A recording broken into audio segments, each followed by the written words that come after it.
Exhibit A, the radical transgender community and their useful idiots, always on the warpath these days. You know, the crackpots that would have us believe that biological men can be women just because they believe this rubbish, or at least they pretend to believe this rubbish. Once upon a time, such people were put in an asylum. Now they are hailed as trailblazing social justice warriors.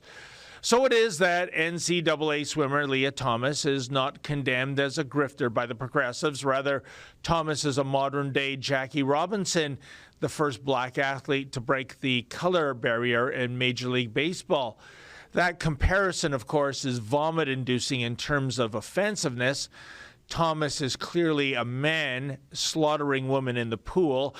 But if you embrace the mantra of the little boy from the Emperor's New Clothes and essentially say as much, you know, that the really big girl in the pool, well, she has no breasts but does have testicles, well, you will be lambasted by the left. You will be suspended or even delisted by the censorious thugs running social media. You might even be up in front of a human rights tribunal, even though such a statement is true and can be proven true.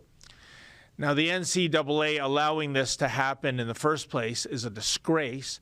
They are too terrified to be labeled transphobic, even though allowing this freak show to occur is misogynistic. As for the media, well, look at how NBC News digitally photoshopped Leah Thomas to make her look, you know, more feminine.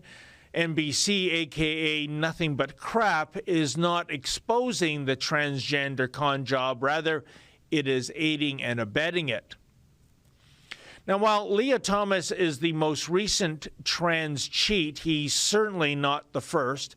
Indeed, consider the curious case of Michelle Dumaresque.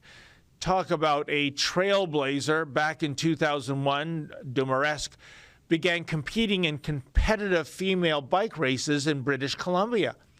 She won races galore and even set speed records. Little wonder, folks, given that she is actually a he. Yeah, you guessed it. But get this, par for the course, Michelle won the 2006 Canadian Nationals, and that prompted the boyfriend of second-place finisher Danica Schroeder to jump up onto the podium and help Danica put on a T-shirt reading, quote, 100% pure woman champ, end quote.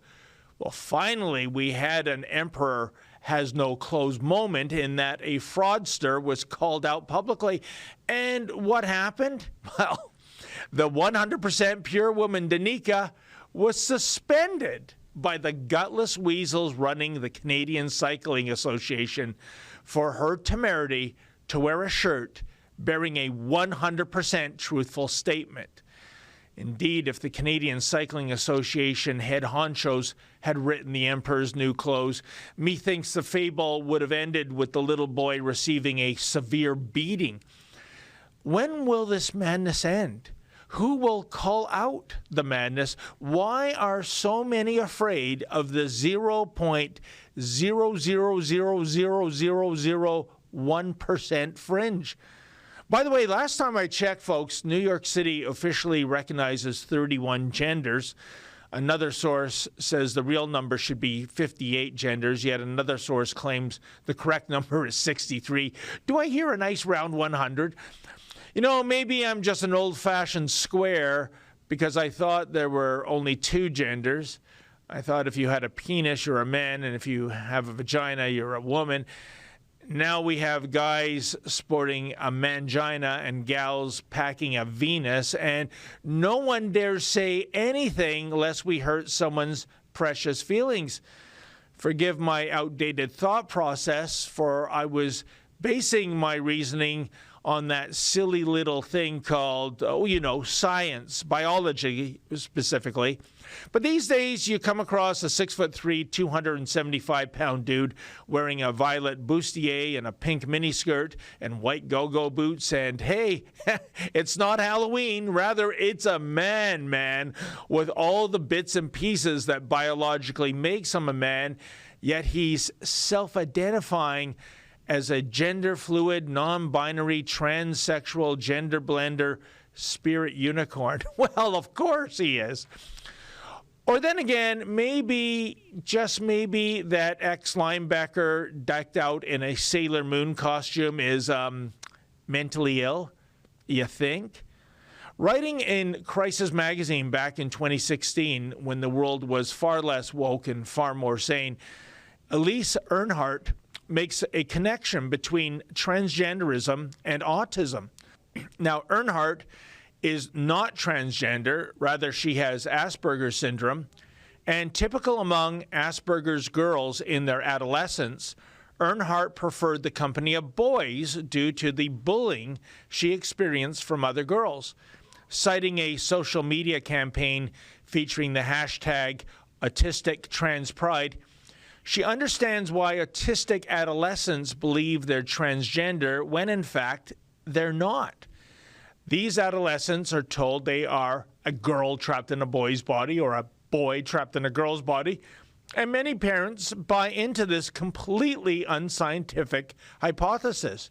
Indeed, in a 2017 National Post column entitled "How Trans Activists Are Unethically Influencing Autistic Children to Change Genders," author Susan Bradley notes the following, quote, "As a child psychiatrist with experience in both ASD and gender discomfort, I share Earnhardt's concern and can substantiate her claim. In her account, I see a family story of a youth with ASD who feels socially isolated and confused about sexual feelings as she moves into adolescence," end quote. Bradley believes irreversible medical interventions such as hormones and surgery should be postponed until there's certainty that the individuals are fully able to understand that there's no going back. After all, with the passage of time, such individuals might change their minds. But Bradley notes trans activists would have the public believe anyone who expresses a wish to be the other gender should be allowed and even encouraged to do so. Politicians have actually translated such demands into law. Yet she stresses that there's no evidence that there's such a thing as a true trans, just as there's no marker that would identify a false trans, and to accept the wishes of those with autism at face value really isn't an act of kindness.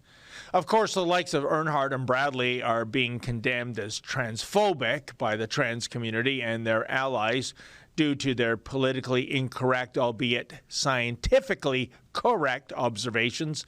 But then again, Earnhardt and Bradley are basing their comments on proven proofs as opposed to feelings. That's an excerpt from my daily show, The Ezra Levant Show. Every day I do a monologue on the news of the day, then I interview an interesting guest, and then I read my hate mail. You gotta subscribe. Go to rebelnews.com.